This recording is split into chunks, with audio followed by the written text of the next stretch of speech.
तो आज की इस वीडियो के अंदर हम आप सभी के साथ में अपनी क्लास 8 साइंस सब्जेक्ट के चैप्टर नंबर 6 के पार्ट सेकंड को डिस्कस करने वाले हैं। और अगर आपने अभी तक हमारे पार्ट फर्स्ट की वीडियो को नहीं देखा तो जाओ माय फ्रेंड्स, एक बार उसको देख लो, समझ लो, फिर यहाँ पे आना। ठीक है, तो चलो यार, आज हम स्टार्ट करने वाले हैं यहाँ से। तो यहाँ पे माय फ्रेंड्स आप सभी को कहता है, for fires involving electric equipment and inflammable material like the petrol, carbon dioxide is the best extinguisher। कि भाई जब कभी भी आपकी आग आपके तेल की वजह से लगे या फिर कोई ऐसा मटेरियल हो कि भाई जिससे जो कि आपका इन्फ्लेमेबल मटेरियल हो, ठीक है, तो वहाँ पे क्या होता है, वहाँ पे जो आपके कार्बन डाइऑक्साइड वाले गाइज यहाँ पे एक्सटिंग्विशर होते हैं ना फायर के, वो बहुत ज़्यादा हेल्पफुल रहते हैं। ठीक है, फिर आप सभी को आगे कहते हैं CO2 being heavier than oxygen. और यहाँ पे जो आपकी कार्बन डाइऑक्साइड होती है वो आपकी ऑक्सीजन से हैवी रहती है।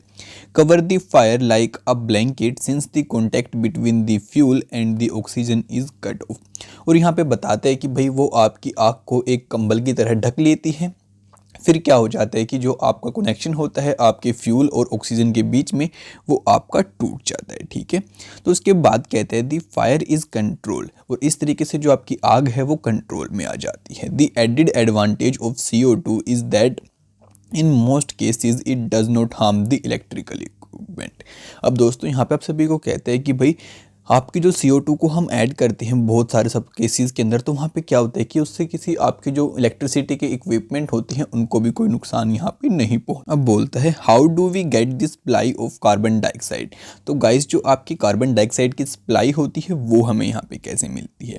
It can be stored at a high pressure as a liquid in cylinder. अब यहाँ पे बताते हैं कि इसको हम बहुत हाई प्रेशर के अंदर यहाँ पे स्टोर करते हैं लिक्विड की फॉर्म में आपके ऐसे सिलेंडर्स के अंदर। ठीक है, फिर कहते हैं in what form is the LPG stored in the cylinder. आपकी जो LPG गैस होती है वो किस फॉर्म के अंदर आपके सिलेंडर्स के अंदर स्टोर की जाती है।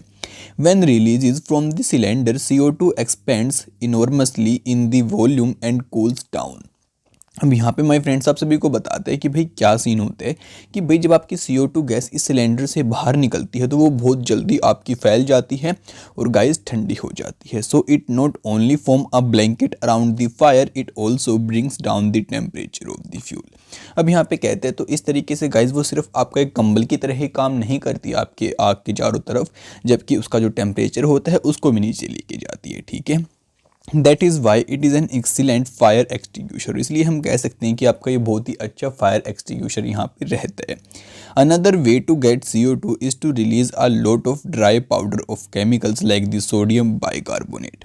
अब यहाँ पे बताते हैं कि भाई आपका जो दूसरा तरीका रहता है CO2 को निकालने का वो रहता है गाइज आपका ड्राई पाउडर के केमिकल्स को यूज़ करना, जैसे कि आपका सोडियम बाइकार्बोनेट हो गया जिसको हम बेकिंग सोडा भी बोलते हैं, और पोटासियम बाइकार्बोनेट हो गया।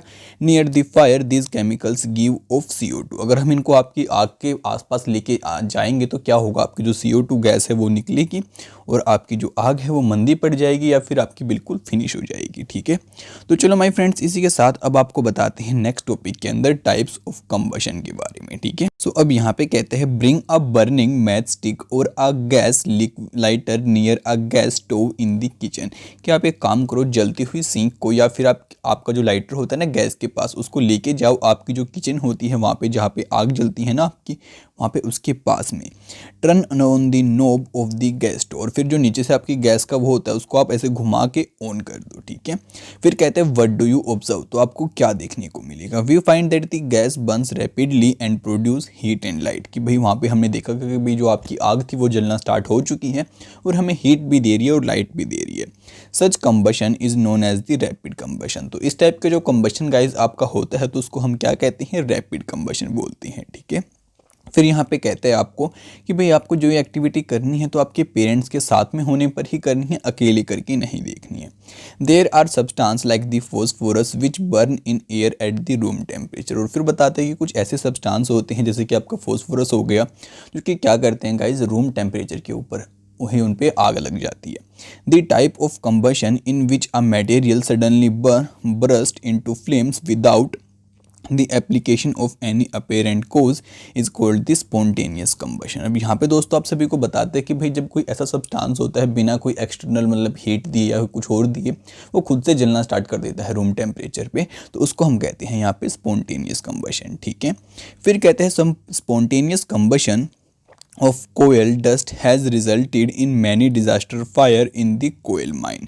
अब यहाँ पे बताते हैं कि भाई जो आपके कोयल का डस्ट होता है ना गाइज, उसमें भी ऐसे ही आग लग जाती है और यही कारण रहता है कि बहुत सारी आपकी जो कोयले की खदानें होती हैं उनमें आग लग जाती है। Spontaneous forest fires are sometimes due to the heat of the sun और due to the lightning strike. और यहाँ पे बताते हैं कि बहुत बार ये आग आपकी कहीं बिजली गिर गई तब भी लग जाती है, या फिर जो सूरज की गर्मी बहुत ज़्यादा बढ़ जाती है तो तब भी लग जाती है। ठीक है, फिर कहते हैं however most forest fire are due to the carelessness of the human being. तो जो ज़्यादातर आपके जंगल में आगे लगती हैं वो इसलिए लगती हैं कि क्योंकि जो हम ह्यूमन बींग्स हैं वहाँ पे ज़्यादा ध्यान नहीं देते। It is important to remember that the campfire must be completely extinguished before leaving a forest after a picnic or a visit। अब यहाँ पे कहते हैं कि भाई आप कभी भी अगर मानो किसी जंगल के अंदर पिकनिक पे जाते हो तो जो आप अपने कैंप के आसपास वहाँ पे आग जला के रात को बैठते तो आपको उसको पक्का बंद करके आना चाहिए। ठीक है, बिल्कुल पूरी तरीके से उसको छोड़ के नहीं आना चाहिए। फिर कहता है we generally have fireworks on festival day when a cracker is ignited a sudden reaction take place with the evolution of heat light and sound. अब यहाँ पे कहते हैं कि भाई जब कभी भी दिवाली आती है तो हम बहुत सारे बच्चे अलग अलग पटाखे चलाते हैं, तो फिर क्या होता है कि भाई उससे हीट भी निकलती है, लाइट भी निकलती है, साउंड भी निकलती है। A large amount of gas formed in the reaction is liberated. और यहाँ पे बताते हैं कि वहाँ पे एक लार्ज अमाउंट में आपकी गैस भी बनती है, वो भी निकलती है।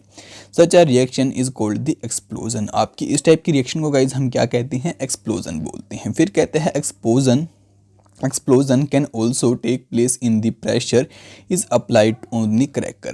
अब यहाँ पे कहते हैं कि इस टाइप की जो आपकी होती है तभी होती है जब आपके किसी क्रैकर के ऊपर हम कोई प्रेशर वगैरह लगाते हैं। ठीक है, तो चलो माय फ्रेंड्स इसी के साथ आपको आगे अब बताते हैं फ्लेम के बारे में। तो यहाँ पे कहते हैं observe an LPG flame, can you tell the colour of the flame. आप एलपीजी की फ्लेम को देखो जो कि कुछ ऐसी होती है, आप उसको देख के क्या ये बता सकते हैं कि भाई किस टाइप का आपका उसका कलर होता है। Is the colour of a candle flame, क्या उसका कलर वैसा ही होता है जैसे कि आपका कैंडल फ्लेम का होता है।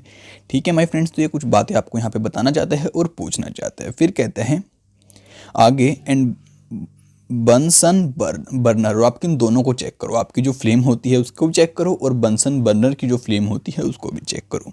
फिर कहते हैं recall your experience of burning a magnesium ribbon in the class 7।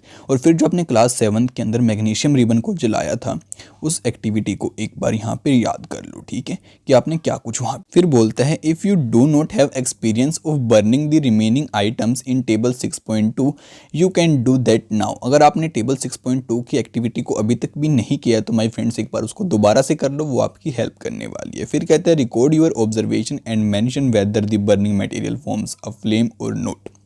और फिर जो भी बातें आपके सामने निकल के आती हैं उसको यहाँ पे लिखो कि भाई आपको फ्लेम देखने को मिलती है या फिर नहीं देखने को मिलती है। ठीक है, तो चलो माय फ्रेंड्स के साथ हम आगे बढ़ते हैं और अब आपको बताते हैं स्ट्रक्चर ऑफ अ फ्लेम की जो आपकी फ्लेम होती है उसका स्ट्रक्चर गाइज कैसा रहता है। तो इसके लिए आपके पास गिवन है एक्टिविटी 6.5। यहाँ पे कहता है लाइट अ कैंडल, कि आप एक कैंडल को यहाँ पे जला दो। उसके बाद कहता है hold 4-5 centimetre long thin glass tube with a pair of tongues and introduce its once end in the dark zone and one flickering candle flame। अब दोस्तों यहाँ पे आप सभी को बताते हैं कि आप एक काम करो, फिर ऐसी एक कांच की ट्यूब ले लो। ठीक है, और उसको इस टंग की हेल्प से ऐसे पकड़ लो। पकड़ने के बाद आपको क्या करना है, जहाँ पे आपने मोमबत्ती जलाई है एक मुंह को तो उसके पास रखो, एक मुंह को थोड़ा सा दूर रखो। ठीक है, उसके बाद आपको कहते हैं bring a lighted matchstick near the other end of the glass tube. Do you see a flame catch at this end of the glass tube after a while, if so that it is that produce a flame. Notice that the wax near the heated wick melts quickly. अब दोस्तों यहाँ पे आप सभी को बताता है एक चीज़ मज़ेदार कि भाई आप इसके पास अपनी जलती हुई तीली को लेके जाओ तो आपको क्या सीन दिखाई देता है। तो कुछ ऐसा होगा जो इसके पास वाली आपकी वैक्स होगी वो बहुत जल्दी पिघलना स्टार्ट कर जाएगी। ठीक है, तो इससे आपको कुछ बातें समझ में आती हैं जिनको हम अभी डिस्कस करने वाले। अब यहाँ पे कहते हैं the substances with vaporise during burning give flame, कि भाई जो कोई भी सब्सटेंस आपका वेपराइज हो जाता है जलते टाइम पे वो आपकी फ्लेम देता है। For example kerosene oil and the molten wax rises through the wick and are vaporise during the burning and forms flame. अब यहाँ पे बताते हैं कि भाई जैसे कि आपकी मोल्टन वैक्स हो गई, ये सभी आपके मतलब कि वेपराइज हो जाते हैं और हमें फ्लेम देते हैं। Charcoal on the other hand does not vaporise and so does not produce a flame. और दूसरी तरफ अगर आपके चारकोल के बारे में हम बताएं तो वो आपका वेपराइज नहीं होता, तो हमें फ्लेम भी नहीं देता। फिर कहते हैं in activity 6.5 could the vapours of wax coming out of the glass tube be the cause of the flame produce. कि भाई जो हमने पीछे एक्टिविटी की वहाँ पे आपके जो वेपर निकल के आ रहे थे आपकी ग्लास ट्यूब के अंदर थे, तो उन्होंने क्या किया, आपकी फ्लेम प्रोड्यूस की या फिर नहीं की। When the candle flame is steady introduce a clean glass plate slide into the luminous zone of the flame, hold it there with a pair of tongue for about a 10 second then remove it, what do you observe। अब यहाँ पे कहते हैं क्या, मोमबत्ती जलाओ, उसके ऊपर ऐसी ग्लास की स्लाइड लेके आओ, उसको 10 सेकंड तक रखो और फिर वहाँ से ऐसे हटा दो, ठीक है। A circular blackish ring is formed on the glass plate, तो उसके ऊपर कुछ ऐसे काला काली आपकी गोल गोल प्लेट सी बन जाएगी, ठीक है। फिर कहते हैं it indicates the deposition of the unburned carbon. तो ये जो चीज़ है ना, आपको ये चीज़ बताती है कि यहाँ पे जो कार्बन आपका जला नहीं है वो यहाँ पे जमा हो जाता है। Particles present in the luminous zone of the flame, कि भाई जो आपका लुमिनियस जोन होता है ना आपकी फ्लेम का, वहाँ पे जो पार्टिकल्स होती हैं वो यहाँ पे जमा हो जाती हैं। Hold a thin long copper wire just inside the non luminous zone of the flame for about 30 second. ऐसे आप एक काम करो, एक कॉपर की वायर लो और इसको नॉन लुमिनियस जोन के अंदर रखो आपकी कैंडल फ्लेम के, फिर देखो क्या हो। अब कहते हैं notice that the portion of the copper wire just outside the flame gets red hot. कि भाई आप इस बात को यहाँ पे नोटिस करोगे कि भाई जो आपका पोर्शन है ना आपके मतलब कि कॉपर वायर्स का थोड़ा बाहर की साइड फ्लेम से, वो क्या हो जाता है आपका बिल्कुल लाल हो जाता है, गर्म हो जाता है। Does it indicate that the non luminous zone of the flame has a high temperature. तो क्या ये आपको ये चीज़ बताता है कि जो आपका नॉन लुमिनियस जोन होता है आपकी कैंडल का, वो क्या होता है गाइज, मतलब कि बहुत गर्म होता है, उसका टेम्परेचर बहुत ज़्यादा होता है। In fact this part of the flame is the voter part, और यही जो पार्ट होता है ना आपकी फ्लेम का सबसे होटर पार्ट होता है, ठीक है। अब यहाँ पे आपको आपकी कैंडल के डिफरेंट डिफरेंट जोन बता रखे हैं, इनको भी हम स्टडी करेंगे, लेकिन उससे पहले एक बार हम इस वाले पैराग्राफ को यहाँ पे स्टडी कर लेते हैं।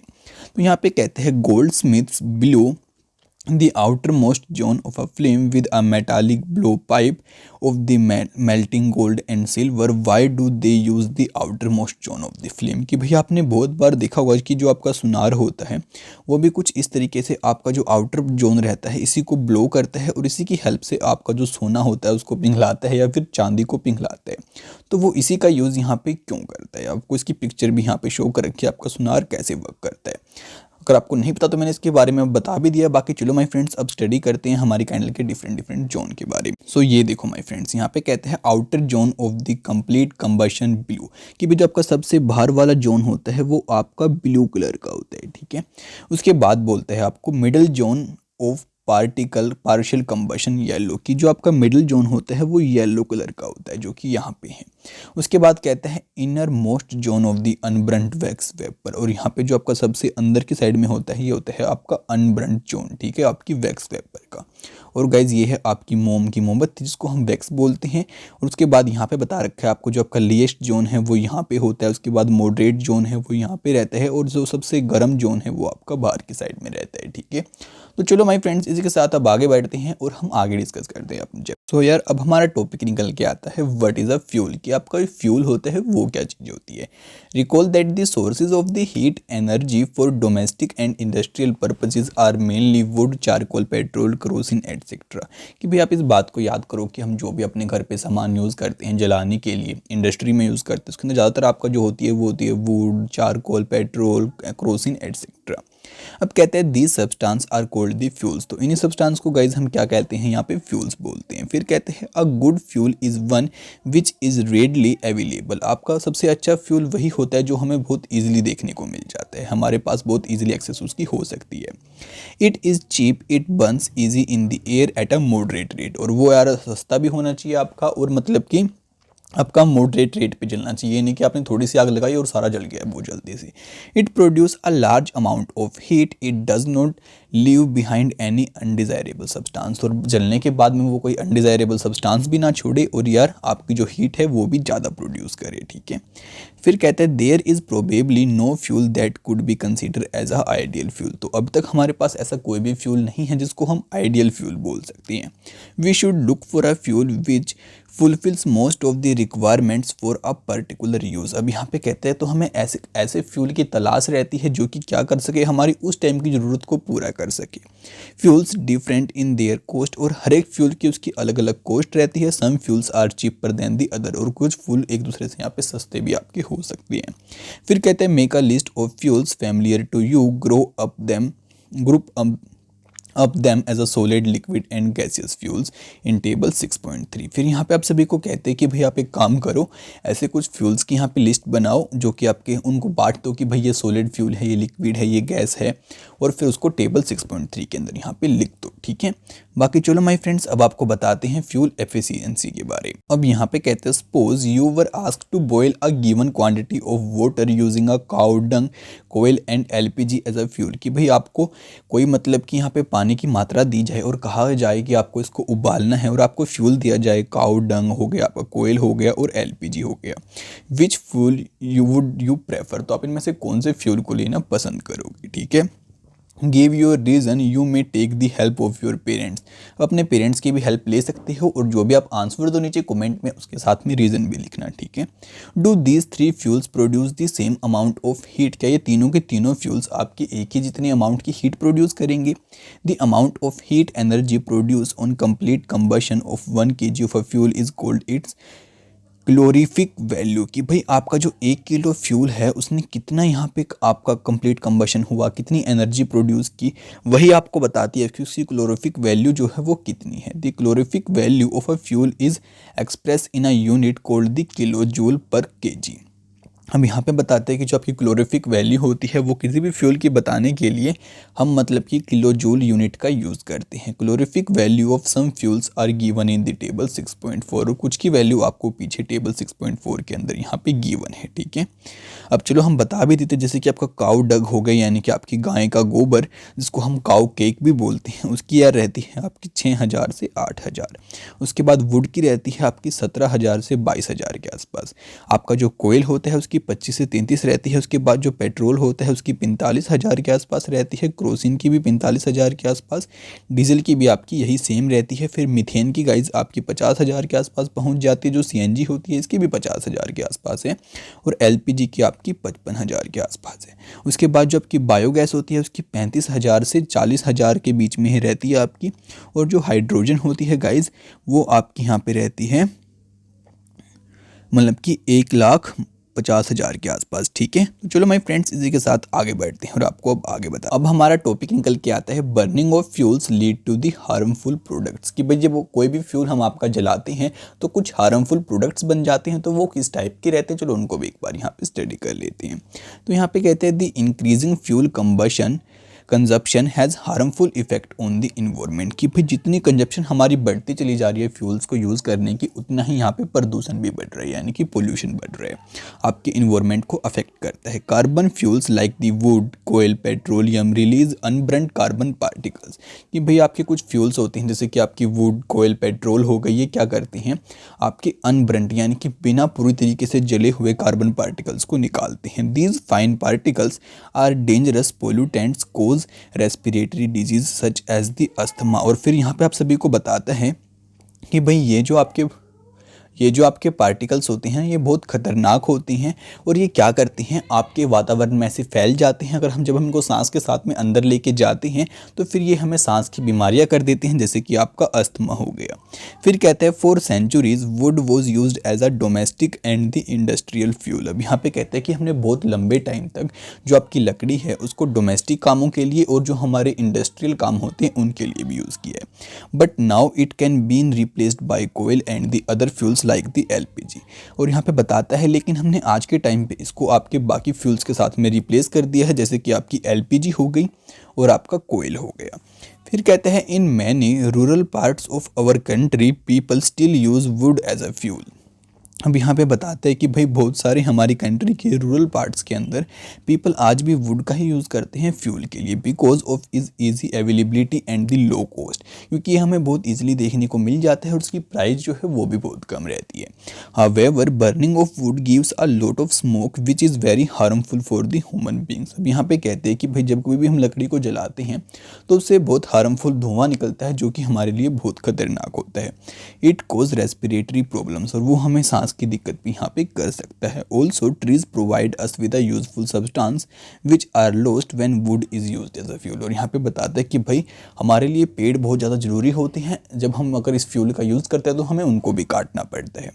मोreover cutting off tree lead to the deforestation which is quite harmful for the environment. अब यहाँ पे कहते हैं कि भाई अगर हम आपके पेड़ों को काटेंगे तो उससे डिफॉरेस्टेशन हो जाएगी और ये हमारे इन्वायरमेंट के लिए बहुत खतरनाक होते हैं। उसके बाद सेकंड पॉइंट में आपको बताते हैं इनकम्प्लीट कंबशन की, भाई इनका जो कंबशन रहता है वो इनकम्प्लीट होता है।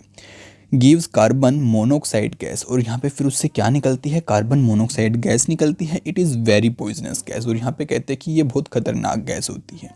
It is dangerous to burn coal in the close room, और यहाँ पे बहुत खतरनाक होता है कोयले को किसी बंद कमरे के अंदर जलाना, ठीक है। फिर कहते हैं the carbon monoxide gas produce can kill person sleeping in that room, और वो उस कमरे के अंदर सोते हुए इंसान को किल भी कर सकती है अगर किसी बंद कमरे के अंदर कोयला जला रखा है तो। Oh so that is why we are advise never to sleep in a room while burning और smouldering coil fire in it. अब यहाँ पे बता रहा है कि इसलिए हमें कहा जाता है कि भाई कभी भी कमरे में आप कोयला जला के मत सो, या फिर मतलब कि अपने कमरे के गेट बंद करके मत सो अगर आपने अंदर कोई आग वाग जला रखी है तो। उसके बाद चलो थर्ड पॉइंट के अंदर आपको कहते हैं combustion of most fuels release carbon dioxide in the environment, कि भाई बहुत सारे अगर हम आपके फ्यूल्स को जलाते हैं तो उससे आपके वातावरण में CO2 गैस निकलती है, ठीक है।